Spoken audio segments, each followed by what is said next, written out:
বিজেপিৰ ভিতৰ চুৰত যি হৈছে তাক লৈ কিয় কংগ্ৰেছে মূৰ ঘমাই আছে এই আপত্তিজনক এই মন্তব্য কংগ্ৰেছক এবাৰ কটাক্ষ কৰিছে বিধায়ক প্ৰশান্ত ফুকনে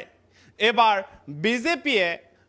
হাত ককাই ভাইৰ মাজত কাজিয়া হোৱাটো স্বাভাৱিক কথা কংগ্ৰেছে তাক লৈ কিয় মূৰ ঘমাইছে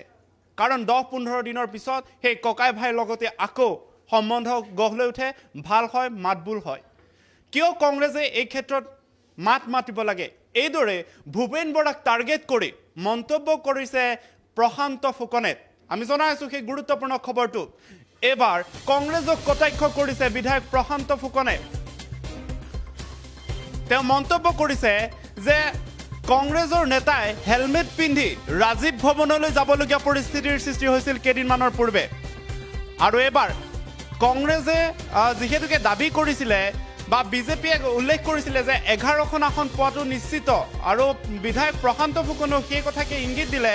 এবাৰ 11খন আসন পোৱাটো নিশ্চিত আমি 12 আৰু 13খনৰ আসনৰ বাবে লাগি আছো বুলি মন্তব্য প্ৰদান কৰিছে বিধায়ক গৰাকীয়ে আমি জনাই আছো সেই গুৰুত্বপূৰ্ণ খবৰ এবাৰ কংগ্ৰেছক কটাক্ষ কৰিছে বিধায়ক প্ৰশান্ত ফুকনে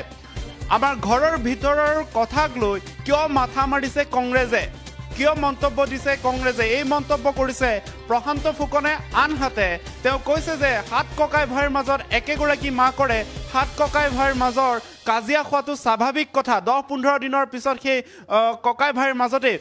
সম্বন্ধ বা সম্পৰ্ক ভাল হয় তাৰ পাছত বিজেপিৰ এই কাজিয়াক লৈ কিয় মাথা ঘমাইছে বুলি মন্তব্য কৰিছে প্ৰশান্ত ফুকনে তেওঁ লগতে উল্লেখ কৰিছে যে এবাৰ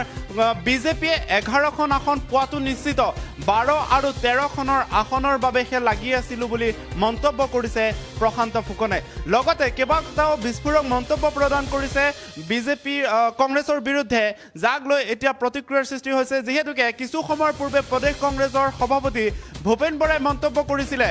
যে জ্যেষ্ঠ আৰু বিজেপি পুৰণা কৰ্মীৰ মাজৰ যি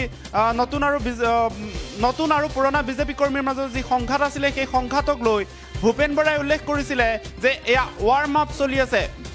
4 জুনৰ পাছত সকলো কেপ্টেইনো ফিল্ডলৈ নামিব বুলি মন্তব্য কৰিছিলে তাৰ মন্তব্যৰ প্ৰতিক্ৰিয়া দি এবাৰ প্ৰশান্ত ফুকনে এই কথা উল্লেখ কৰিলে যে কিছু দিনৰ পূৰ্বলৈকে ৰাজীৱ ভৱনলৈ যাবলৈ কংগ্ৰেছৰ নেতাসকলে হেলমেট পিন্ধি যাবলগীয়া অৱস্থাৰ সৃষ্টি হৈছিলে আৰু কি মন্তব্য কৰিলে সেই মন্তব্য শুনাই লৈছো আমি কৰি আছো আমাৰ চিন্তা আছে চালনীয়ে বেজিক কৈছে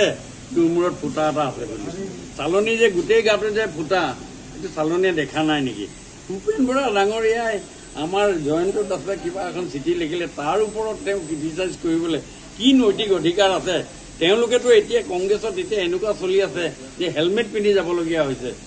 আজি তেওঁলোকে যদি ইজনে সিজনে ৰাজীৱ ভৱনলৈ যায় হেলমেট পিন্ধি যাবলগীয়া এটা অৱস্থা আজি কেইদিনমান আগলৈকে আছে তেওঁলোকৰ কোনটো নৈতিক অধিকাৰ আছে আমাক আজি তেওঁলোকে ক্ৰিটিচাইজ কৰিব কাৰণে এইটো আমাৰ দলত সৰুকৈ কিবা 42 লাখ কাৰ্যকৰ্তা কিবা লাগিছে আৰু 15 দিনৰ পাছত মই ইয়াতে থাকিম নহয় মোৰ কোৱাৰ্টাৰটো ইয়াতে আপোনালোকে ইয়াতে ৰাতিপুৱা গধূলি লগ পায় 15 দিনৰ পাছত আপোনালোকে মোক সুধিব ইয়াৰ উত্তৰটো কিন্তু জয়ন্ত দাসে অকল নহয় জয়ন্ত দাস অশোক শৰ্মা ৰাজেন গোহাঁই এইবিলাক দলৰ ভিতৰত লাগে ভাই 7টা ককাই ভাইৰ ভিতৰতো আপোনাৰ বেলেগে নাথাকে জানো একেটা ঘৰতে একেজনী মাকৰে 7টা ককাই ভাই চবেই বেলেগে নাথাকে জানো এইবোৰ